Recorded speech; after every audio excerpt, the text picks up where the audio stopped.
өрттер үйінің қатарына мектеп оқушыларын қабылдау рәсіміне арналған салтанатты жиынымызды ашық деп жариялаймыз. Қазақстан Республикасының мемлекеттік туы мен жастар туы әкелсін.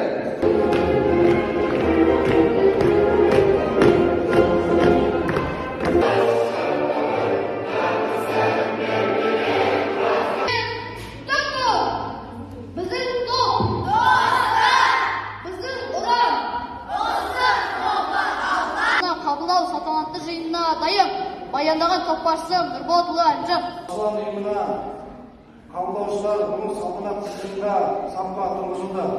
Баяндап тұрған әскери жетекші Байтжан Төлежан.